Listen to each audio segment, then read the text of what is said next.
नमस्कार मंडळी, श्री स्वामी समर्थ. आपल्या मराठी यूट्यूब चॅनलवरती तुमच्या सर्वांचे खूप मनापासून स्वागत आहे. स्वामी महाराजांच्या कृपेने तुमच्या सर्व इच्छा पूर्ण होत ही स्वामींचरणी प्रार्थना करते आणि आजचा व्हिडिओ सुरुवात करते. मित्रांनो, आजचा हा व्हिडिओ अतिशय महत्त्वाचा आहे.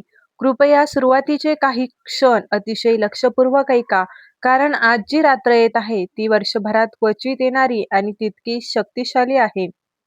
आज मंगळवार धुलीवंदन आणि त्याच दिवशी चंद्रग्रहण हा योगायोग नाही तर संकेत आहे. अनेकांना माहिती नसते, पण ग्रहण काळात आपल्या घराभोवती आणि मनाभोवती नकारात्मक ऊर्जा वेगाने फिरू लागते. ज्यांच्या घरात आधीच तणाव, आजार, पैशांची अडचण किंवा भांडणे सुरू असतात, त्यांच्यासाठी हा काळ अधिक संवेदनशील असतो. तुमच्या घरात अचानक पैशांची गळती वाढली आहे का? कमाई होते पण टिकत नाही का? नवरा-बायकोमध्ये वारंवार वाद होतात, मुलं ऐकत नाहीत, चिडचिड करतात किंवा एखादी व्यक्ती सतत आजारी पडते. जर यापैकी तुमच्या घरामध्ये एखादी गोष्ट घडत असेल, तर आजचा हा उपाय तुम्ही चुकवू नका. कारण ग्रहणाच्या वेळी केलेली एक छोटी कृती आयुष्यभराचे संकट कमी करू शकते, असे शास्त्रात सांगितले जाते. आज मी तुम्हाला एक अत्यंत प्रभावी पण सोपा उपाय सांगणार आहे. हा उपाय चंद्रग्रहणाच्या वेळी कापुरासोबत एक विशिष्ट वस्तू जाळण्याचा आहे. परंतु कोणती वस्तू कधी जाळायची, कशी जाळायची आणि जाळल्यानंतर काय करायचे, हे सर्व शेवटपर्यंत नक्की ऐका. मध्येच व्हिडिओ बंद करू नका, कारण शेवटी एक महत्त्वाचा नियम मी तुम्हाला सांगणार आहे. जो तुम्ही पाळला नाही, तर उपाय हा अपूर्ण राहू शकतो.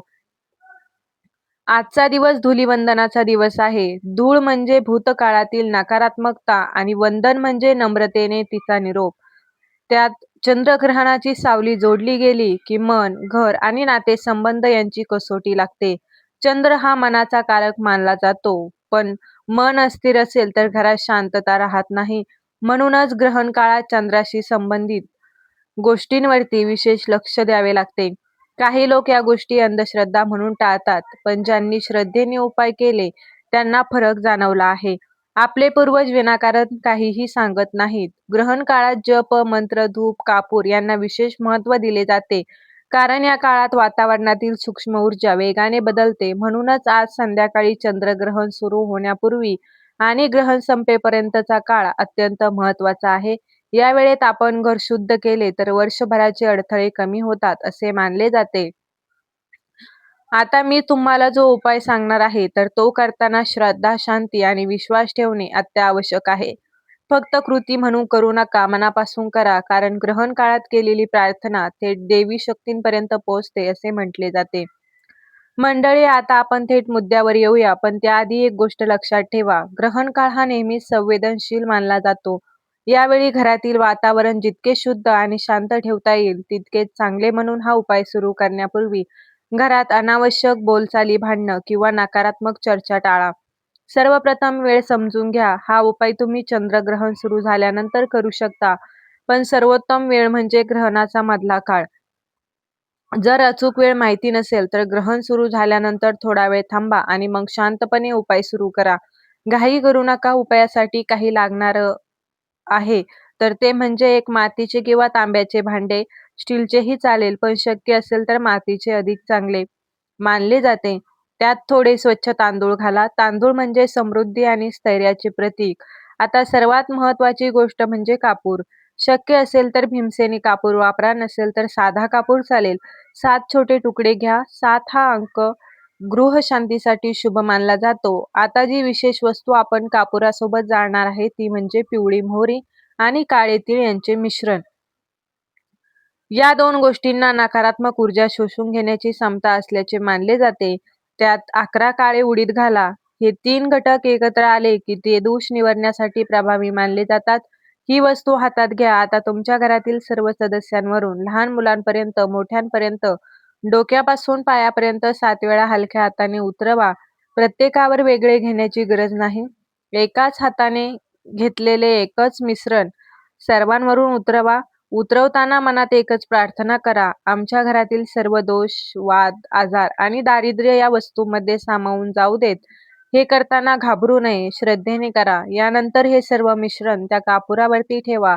त्यात 2 लवंग आणि एक छोटी वेलचीही घालू शकता. यामुळे वातावरणात सुगंध आणि सकारात्मकता वाढते. आता एक लहानसा गाईच्या शेणाचा तुकडा म्हणजे गौरी मिळाली तर उत्तम, नसेल तर हा भाग तुम्ही वगळू शकता असे मानले जाते. गौरीमुळे धूर अधिक शुद्ध करणारा होतो. हे सर्व देवघरासमोर ठेवा. देवघर नसेल तर घराच्या मध्यभागी स्वच्छ जागा निवडा. दिवा लावा. तुळशी असेल तर तिथेही एक दिवा लावा. घराचा मुख्य दरवाजा थोडा उघडा ठेवा जेणेकरून नकारात्मकता बाहेर जाईल. आता कापूर प्रज्वलित करा. कापूर जळू लागल्यावर शांतपणे बसा. घाई गडबड करू नका. त्यावेळी 11 वेळा ओम त्र्यंबके यजामहे हा महामृत्युंजय मंत्र जपा.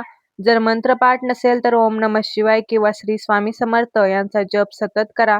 जप करताना थोडे थोडे तूप कापुरावर टाका. यामुळे ज्वार थोडा वेळ टिकेल आणि धूर अधिक प्रमाणात पसरवेल. आता पुढचा टप्पा खूप महत्वाचा आहे. नीट ऐका. कापूर जाळत असताना ते भांडे सावधपणे उचला आणि घरातील प्रत्येक खोलीत त्या धुराचे वलय फिरवा. स्वयंपाकघर, बेडरूम, मुलांची खोली, अगदी बाथरूमच्या दारापर्यंत धूर जाऊ द्या. कारण नकारात्मकता कोणत्याही कोपऱ्यात साचलेली असू शकते. यानंतर मुख्य दरवाजाजवळ उंबरठ्याजवळ ते भांडे काही क्षण ठेवा आणि त्यावेळी ओम श्री महालक्ष्मीया नमः या मंत्राचा जप करा. जोपर्यंत कापूर पूर्ण जळत नाही तोपर्यंत जप सुरू ठेवा. कापूर शांत झाल्यानंतर जी थोडीशी राख उरेल तिचा एक छोटासा टिळा प्रत्येकाच्या कपाळावर लावा.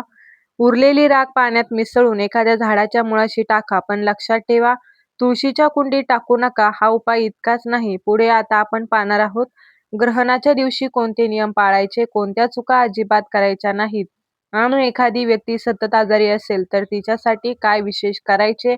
हा भाग अत्यंत महत्त्वाचा आहे, म्हणून हा भाग नक्की ऐका. मंडळी, आपण उपाय समजून घेतला, पण उपाय अजून काही महत्त्वाच्या अशा गोष्टी बाकी आहेत.